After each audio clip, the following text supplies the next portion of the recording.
নমস্কার বন্ধুরা, একান্নবতী পরিবারে তোমাদের সবাইকে অনেক অনেক স্বাগত ভালোবাসা জানাই। আর আমরা কি রান্না করব চলো আমাদের সঙ্গে তোমরাও দেখবে।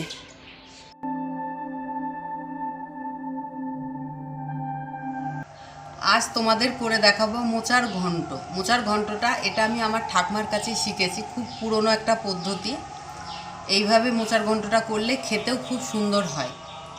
এখানে মোচা আমরা 8 ঘন্টা আগে কেটে রেখে দিয়েছি, জলে নুন হলুদ জলে ভিজিয়ে রেখেছিলাম, সেখান থেকে আমরা ছেঁকে তুলে নিয়েছি। এখানটায় ছোলা ভিজিয়ে রেখেছিলাম, এটাও একসাথেই ভিজিয়ে রেখেছিলাম ছোলাটা সেই জল থেকে আমরা তুলে নিয়েছি ভালো করে। আর এই মোচার ঘন্টর জন্য যেগুলো আমরা ব্যবহার করছি দেখো তোমরা, মোচার ঘন্টর জন্য যেগুলো আমরা ব্যবহার করছি, এখানে একটা বড় সাইজের আলু কুচি করে নিয়েছি, আদা নিয়েছি, রসুন নিয়েছি, টমেটো, লঙ্কা, পেঁয়াজ। এই মোচাটা আমি ভালো করে ধুয়ে নিয়েছি। এবার একটু ভাপ দিয়ে নেবো 5 মিনিট মতন, তার জন্য এখানে আমি জল ব্যবহার করছি। আর নুন হলুদ দিয়ে এটা 5 মিনিট মতন ফুটিয়ে নেব।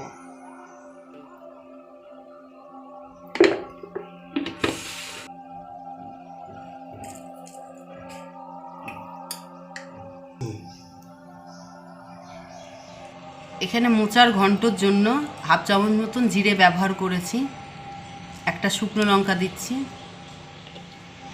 আদা কুচি করে রেখেছিলাম সেটাও দিয়ে দিচ্ছি, আর এখানে রসুন ব্যবহার করছি। এটা ভালো করে ব্লেন্ড করে নেব।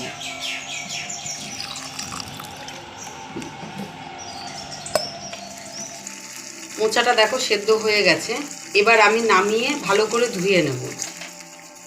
মোচার ঘন্ট করার জন্য এখানে আমি কড়াই তাতাতে দিয়ে দিয়েছি। তার আগে একটা জিনিস করব, এখানে যে ছোলাটা আমি ভিজিয়ে রেখেছিলাম সেই ছোলাটাও একটু জল দিয়ে আমি এই বাটিতেই একটু ভাপ দিয়ে নেব, যাতে যখন আমি নুন টুন ব্যবহার করব এর মধ্যে নুনটা যেন ভেতরে ভালোভাবে নুনটা ঢুকে যায়। ওই জন্য একটুখানি জল দিয়ে আমি ফুটিয়ে নেব। অন্য জায়গায় ফুটিয়ে নিচ্ছি, আর কড়াইয়ে তোমার মশলাগুলো ভালো করে ভেজে নেব। কড়াইয়ে সর্ষের তেল দিয়ে দিয়েছি, তেলটা তেতেও গেছে। এই তেলেই আমি আলুগুলো ভালো করে লাল লাল করে ভেজে নেব।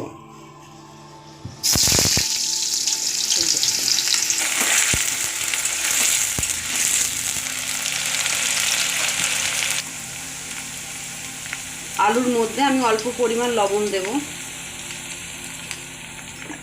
আর একটু কালারের জন্য হলুদ ব্যবহার করছি। আলুটা ভাজা হোক ততক্ষণ তোমাদের একটা জিনিস দেখিয়ে দিচ্ছি। যে মোচাটা আমি ভাপ দিয়ে নিয়েছিলাম, ভালো করে এটা ধুয়ে নিয়েছি, তারপরে দিয়ে না এইভাবেই আমি আর কড়াইয়ে দেবো না, একটু হাত দিয়ে ভালো করে চটকে নেব, তারপরে আমি ওই কড়াইয়ে দেবো। তার জন্য এখানে আমি ভালো করে মোচাটা একটু হাত দিয়ে একটু চটকে নিচ্ছি। ভালো মতন চটকানো হয়ে গেছে, এবার এটা আমি এক পাশে রেখে দেব। ছোলাটা দেখো 2 মিনিট মতন ফোটানোর পরে দেখো কতটা ফুলে গেছে। আর এই জলের মধ্যে না আমি একটুখানি লবণও দিয়ে রেখেছিলাম, যাতে ছোলার মধ্যে নুনটা ঢোকে ভালো মতন। ফুটিয়ে আমি এবার 2 মিনিট এবার নামিয়ে রেখে দিলাম। আলুটা দেখো আমার ভাজা হয়ে গেছে। আলুটা ভাজতে ভাজতে দেখো আমি সেদ্ধও করে ফেলেছি, এমনভাবে ভেজেছি দেখো, দেখো সেদ্ধ হয়ে গেছে, খুন্তিটা ঢুকে যাচ্ছে। এবার একে একে আমি এর মধ্যে মশলাগুলো ব্যবহার করব। আলুগুলো আমি তুলে নিচ্ছি। ওই আলু ভাজার তেলের মধ্যেই আমি অল্প পরিমাণ 5 ফোড়ন দিয়ে দিচ্ছি, একটা তেজপাতা আধঘান করে দিয়ে দিচ্ছি, একটা শুকনো লঙ্কাও আমি 2 আধঘান করে দিয়ে দিচ্ছি। যে একটা সুন্দর গন্ধ বার হচ্ছে। এবার এর মধ্যে আমি যে পেঁয়াজ কুচিটা করে রেখেছিলাম সেটাও দিয়ে দিচ্ছি।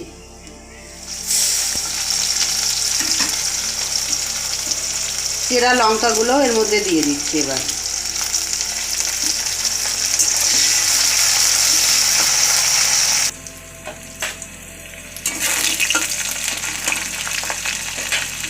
পেঁয়াজটা লাল করে আমার ভাজা হয়ে গেছে। এবার যে মশলাটা আমি করে রেখেছিলাম, জিরে, রসুন, আদার একটা শুকনো লঙ্কা, সেই মশলাটা আমি ওর মধ্যে দিয়ে দিচ্ছি। এবার যে টমেটো কুচিটা করে রেখেছিলাম সেটাও ওর মধ্যে দিয়ে দিচ্ছি। এবার পরিমাণ মতো নুন আর হলুদ ব্যবহার করব, কিন্তু অল্প ব্যবহার করব, যেহেতু ওইগুলোতে আমার নুন হলুদ দেওয়াই আছে, ছোলাতেও দেওয়া আছে, আলু ভাজাতেও দেওয়া আছে। ওই জন্য আমি মোচার জন্য অল্প পরিমাণ লবণ হলুদ ব্যবহার করব।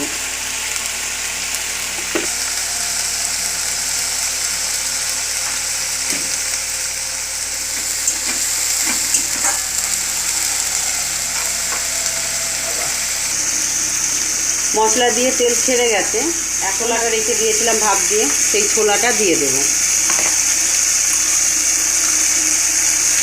দিয়ে এর সঙ্গেও ছোলাটা একটু কষতেই থাকবো মশলার সঙ্গে, যাতে ছোলার মধ্যে মশলাটা ঢুকে যায়।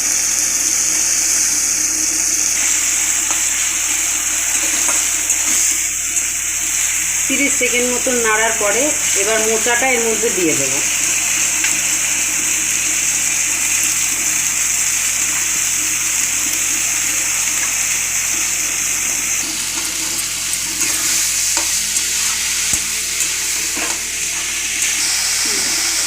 মশলার সঙ্গে মোচাটাও ভালো মতো মেশানো হয়ে গেছে। এবার যে আমি আলুটা ভেজে রেখেছিলাম সেই ভাজা আলুগুলো ওর মধ্যে মিশিয়ে দেবো।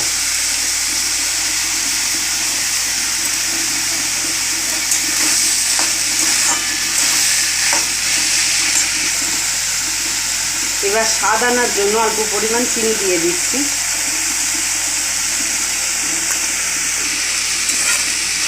এবার আমি মিনিট 5 মতন এটা কষতেই থাকবো, সুন্দরভাবে কষতে থাকবো। 5 মিনিট পরেই এই মোচার ঘন্টটা আমার রেডি হয়ে যাবে।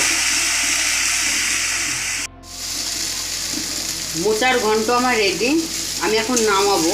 তার আগে একটু গরম মশলা ছিটিয়ে দেবো এর মধ্যে। গরম মশলাটা দিয়ে ভালো করে মিশিয়ে নেবো, দিয়ে নামাবো। বন্ধ করে দেবো আমি গ্যাসটা বন্ধ করে এখন এর মধ্যে আমি 1 চামচ মতন ঘি দিয়ে দেবো।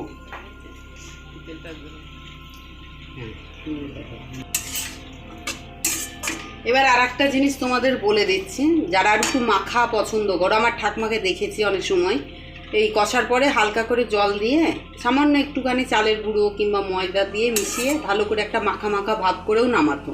তোমরা চাইলে ওইভাবেও নামাতে পারো, আবার এইভাবেও করতে পারো। যে এটাই আমি দেখো জল ব্যবহার করিনি, যেভাবে করলাম জল ব্যবহার করিনি, অথচ দেখো সব কিছু সেদ্ধ হয়ে গেছে।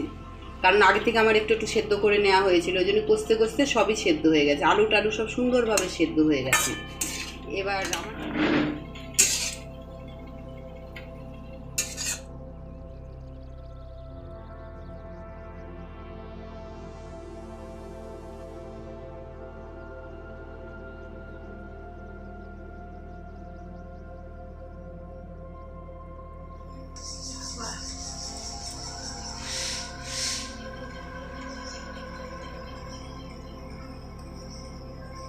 ভিডিও করছি।